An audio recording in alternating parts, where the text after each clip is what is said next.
കയ്യാങ്കളിക്കും ഭരണ പ്രതിപക്ഷ അംഗങ്ങൾ തമ്മിലുള്ള അതിരൂക്ഷ വാക്പോരുകൾക്കും സാക്ഷ്യം വഹിച്ച് നിയമസഭ അടിച്ചു പിരിഞ്ഞു. മുഖ്യമന്ത്രിയും പ്രതിപക്ഷ നേതാവും തമ്മിലുള്ള നേർക്കുനേർ വെല്ലുവിളിക്ക് പിന്നാലെ അതിനാടകീയ സംഭവങ്ങൾക്കാണ് സഭ വേദിയായത്. സ്പീക്കറുടെ ഡയസിലേക്ക് തള്ളിക്കയറാൻ ശ്രമിച്ച പ്രതിപക്ഷ അംഗങ്ങളും വാച്ച് ആൻഡ് വാർഡും തമ്മിൽ ഉന്തും തള്ളുമുണ്ടായി. സ്പീക്കറുടെ കസേരയ്ക്ക് സമീപത്തേക്ക് പ്രതിപക്ഷ അംഗങ്ങൾ ചാടിക്കയറാൻ ശ്രമിച്ചു. സ്പീക്കറുടെ ഡയസിന് മുന്നിൽ മുഖ്യമന്ത്രിക്കെതിരെയുള്ള ബാനർ ഉയർത്തി. പ്രതിഷേധം തുടർന്നതോടെ സഭ ഇന്നത്തേക്ക് പിരിയുന്നതായി സ്പീക്കർ അറിയിച്ചു. അടിയന്തര പ്രമേയ ചർച്ചയ്ക്ക് അനുമതി നൽകിയിട്ടും സഭ പിരിയുന്നത് അപൂർവ നടപടിയാണ്. മുഖ്യമന്ത്രിയുടെ മലപ്പുറം പരാമർശത്തിലായിരുന്നു അടിയന്തര പ്രമേയ നോട്ടീസിന് അനുമതി നൽകിയത്.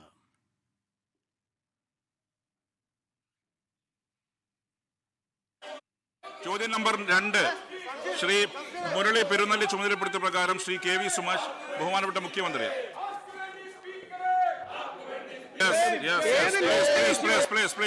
ചോദ്യം നമ്പർ 1 ശ്രീ K ബാബു ചുമതലപ്പെടുത്തിയ പ്രകാരം ടി സിദ്ദിഖ് എല്ലാ പരിധിയും ലംഘിച്ചുകൊണ്ട്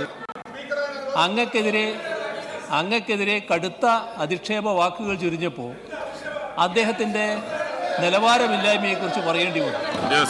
സർ, ആ നിലവാരമില്ലായ്മ അദ്ദേഹം ഇപ്പോൾ വന്നതിന് ശേഷവും ഇവിടെ വെളിവാക്കുകയാണ് ചെയ്തത്. അഴിമതിക്കാരനാകരുതേ എന്നാണ് പോലും അദ്ദേഹത്തിൻ്റെ പ്രാർത്ഥന. സർ, നമ്മുടെ സമൂഹത്തിൻ്റെ മുന്നിൽ പിണറായി വിജയൻ ആരാണ്, VD സതീശൻ ആരാണ് എന്നതേക്കുറിച്ചൊക്കെ എല്ലാവർക്കും ധാരണയുണ്ട്. VD സതീശൻ്റെ പ്രാർത്ഥനയിൽ എന്താണുള്ളത് എന്ന് എനിക്കറിയില്ല. പക്ഷേ പിണറായി വിജയൻ അഴിമതിക്കാരനാണെന്ന് പറഞ്ഞാൽ ഈ സമൂഹം ആരും അംഗീകരിക്കുമെന്ന് കരുതണ്ട. ബഹുമാനപ്പെട്ട മുഖ്യമന്ത്രി പറഞ്ഞത്. വിവരങ്ങളുമായി ഷഫീദ് റാവുത്തർ തിരുവനന്തപുരത്ത് നിന്ന് ചേരുന്നു. ഷഫീദ്, സഭയിൽ എന്തൊക്കെയാണ് സംഭവിച്ചത്? വേണു, അത്യസാധാരണമായ സംഭവമാണ് ഇന്ന് കേരള നിയമസഭയിൽ സംഭവിച്ചത്. അതിൽ ചരിത്രത്തിൽ മുൻപ് നമ്മൾ കണ്ടിട്ടില്ലാത്ത വിധത്തിലുള്ള പ്രശ്നങ്ങൾ സഭയിൽ ഉണ്ടായി എന്നുള്ളതും ഏറ്റവും ശ്രദ്ധേയമായിട്ടുള്ള കാര്യം. ഇന്ന്, അതായത് കഴിഞ്ഞ വെള്ളിയാഴ്ച മുതലാണ് ഈ സഭാ സമ്മേളന കാലം ആരംഭിച്ചത്. അതിൽ ഇന്ന് വീണ്ടും സഭ പുനരാരംഭിക്കുമ്പോൾ പ്രതിപക്ഷം വലിയ രാഷ്ട്രീയ ആരോപണങ്ങളുമായിട്ടാണ് സഭയിലേക്ക് എത്തിയത്. അതായത് ചോദ്യോത്തര വേള തുടങ്ങുന്ന സമയത്ത് തന്നെ പ്രതിപക്ഷം അവരുടെ ആരോപണങ്ങൾ ഉയർത്തി. സഭയിൽ വലിയ പ്രതിപക്ഷ ബഹളമുണ്ടായി. പ്രതിപക്ഷം സഭയിലേക്ക് എത്തിയത് തന്നെ പ്ലക്കാർഡുകളടക്കമുള്ള കാര്യങ്ങൾ ഉയർത്തിയായിരുന്നു. അതിൽ മുഖ്യമന്ത്രിയെ ഡയറക്ട്ലി ഹിറ്റ് ചെയ്യുന്ന കാര്യങ്ങളായിരുന്നു എഴുതിയത്. PVക്ക് എന്തിന് PR എന്നടക്കമുള്ള കാര്യങ്ങളായിരുന്നു അവർ അതുമായി ബന്ധപ്പെട്ട് ഉന്നയിച്ചൊരു കാര്യവും. അതിനുശേഷം ചോദ്യോത്തര വേളയിൽ പലതരത്തിൽ സഭ തടസ്സപ്പെടാനുള്ള നീക്കം അതുണ്ടായി. മാത്രമല്ല, പ്രതിപക്ഷ ബഹളങ്ങളെ തുടർന്ന് സ്പീക്കർ പലതരത്തിൽ ഇടപെടുന്ന സാഹചര്യമുണ്ടായി. ഒടുവിൽ പ്രതിപക്ഷം ചോദ്യോത്തര വേള ബഹിഷ്കരിച്ച് പുറത്തേക്ക് പോയി. ആ സമയത്ത് വീണ്ടും ബഹളം തുടർന്നപ്പോൾ മാത്യു കുഴൽനാടൻ സീറ്റിലുണ്ടായിരുന്നു. മാത്യു കുഴൽനാടനെ നോക്കി ആരാണ് പ്രതിപക്ഷ നേതാവ് എന്ന് സ്പീക്കർ ചോദിച്ചതാണ് പിന്നീട് പ്രതിപക്ഷത്തെ പ്രകോപിപ്പിച്ച ഏറ്റവും പ്രധാനപ്പെട്ട കാര്യം. തുടർന്ന് അടിയന്തര പ്രമേയത്തിന്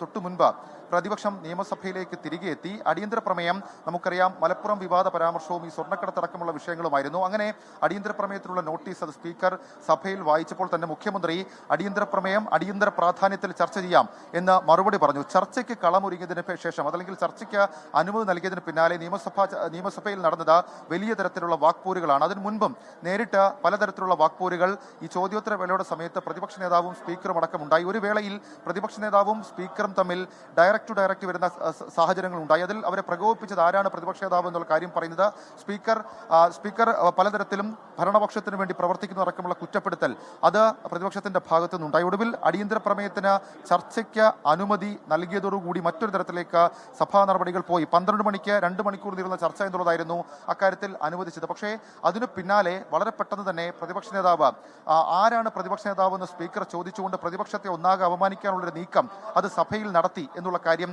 പറഞ്ഞു. അതിനുശേഷമാണ് പ്രതിപക്ഷത്തിന്റെ ഭാഗത്ത് നിന്ന് വലിയ തരത്തിലുള്ള ബഹളമുണ്ടായത്. തുടർന്ന് സ്പീക്കർ, മുഖ്യമന്ത്രി, പ്രതിപക്ഷ നേതാവ് ഇവർ തമ്മിൽ നേരിട്ട് വരുന്ന പലതരത്തിലുള്ള വാക്പോരുകൾ സഭയിൽ അരങ്ങേറി. അതായത് ഒരു ഘട്ടത്തിൽ മുഖ്യമന്ത്രി അതുമായി ബന്ധപ്പെട്ട് ചൂണ്ടിക്കാണിച്ചത് VD സതീശനല്ല പിണറായി വിജയന് കൃത്യമായ രാഷ്ട്രീയ ധാരണ